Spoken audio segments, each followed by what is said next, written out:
سلام د نن سهار د 9 بجو خبرونو ته مو زه سمیع الله امیني هرکلی وایم. د سولې عالي شورا وایي چې د مسکو په ناسته کې د دغې شورا غړي ګډون کوي. دغه ناسته د راتلونکي جمعې په ورځ د افغان سولې په اړه د سیمې د هیوادونو د استازو په ګډون په مسکو ښار کې جوړیږي. د سولې عالي شورا ویاند همدارس هیلهمندي ښیي چې دغه ناسته به د افغانانو په مشرۍ او مالکیت د سولې بهیر لا ګړندی کړي. ولسمشر غني تېره ورځ د افغان ځواکونو مسؤلینو او یو شمېر منصوبینو ته د امنیت ټینګښت او د ترهګرۍ پر وړاندې د مبارزې له امله عالي دولتي مډالونه، نښانونه، رتبې او نغدي مکافات ورکړل.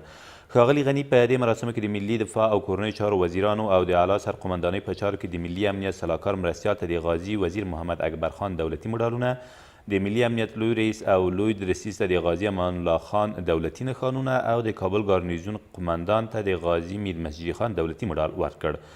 ولسمشر همداراز د امنیتي او دفاعي بنسټونو څخه باندې 100 نورو هغو مسؤلینو او منصوبینو ته چې د ولسي جرګې ټاکنو د امنیت خوندیینې په برخه کې له ځانه ښې وړتیاوې ښودلې وي هم دولتي مډالونه ورکړل.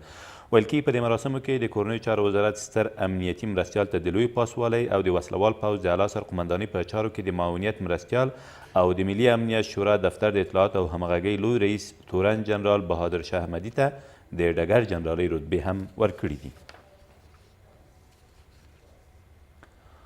ولسمشر غني تیر مازدیګر د مرکزي او سویلي اسیا په چارو کې د امریکا د بهرنیو چارو وزارت له مرستیالې الیس ویل سره وکتل. په دې کتنه کې چې په ګلخانې ماڼۍ کې ترسره شوه، دواړو لورو پر چابهار بندر د امریکا د بندیزونو د اغیز پر څرنګوالي بحث او خبرې وکړې. د ولسمشرۍ ماڼۍ د خبرپاڼې له مخې افغان حکومت مخکې هم د چابهار بندر په اړه له امریکا حکومت سره خبرې کړې وې چې د دې بحثونو او د دغه هیواد د بهرنیو چارو وزارت مرستیالې سره د ولسمشر د تیرې ورځې د بحث پایلې به ډیر ژر له خلکو سره شریکې شي او د افغانستان لپاره به ښې اقتصادي پایلې ولري. په خبرپاڼه کې د دغو بحثونو په اړه نور جزئیات نه دي ورکړل شوي. د افغان حکومت د ملي امنیت سلاکار د امنیتي او دفاعي سکتور په رهبرۍ ناسته کې د ناامنه ولسوالیو د وضعیت پر ښه کېدو ټینګار وکړ. حمدالله محب په دې ناسته کې همداراز اړوندو مسؤلینو ته سپارښتنه وکړه چې امنیتي او دفاعي بنسټونه دې په همغږۍ او هراړخیز ډول په دې برخه کې ګډ اقدامات تر لاس لاندې ونیسي.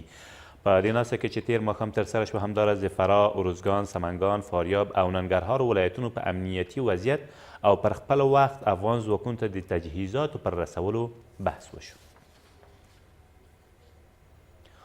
یو تن د نشه یي توکو د لیږد په تور په ننګرهار کې ونیول شو. د ننګرهار سیمه ییز مسؤلین وایي دغه کس غوښتل 109 کیلوګرامه چرس له سره رود ولسوالیه جلال آباد ښار ته ولېږدوي، خو تر هغې مخکې تېره ورځ په یاده ولسوالۍ کې د پولیسو له لوري نیول شوی دی. له دې سره سم یو بل کس له طالبانو سره د اړیکو د لرلو په تور په جلال آباد ښار کې هم نیول شوی دی. او د کونړ په وټپور ولسوالۍ کې پر 400 بېوزلو کورنیو د یوې اندازې خوراکي توکو د ویش لړۍ تېره ورځ پیل شوه. د کونړ والي وایي هرې کورنۍ لپاره 50 کیلو اوړه، 15 کیلو غوړي، 1 کیلو دال او یو اندازه مالګه په پام کې نیول شوي دي. ویل کېږي دغه مرستې د خوړو نړیوال ټولنې له لوري برابر شوي دي. دا تر دې مهاله وروستي خبرونه، تر بیا مو الله امان.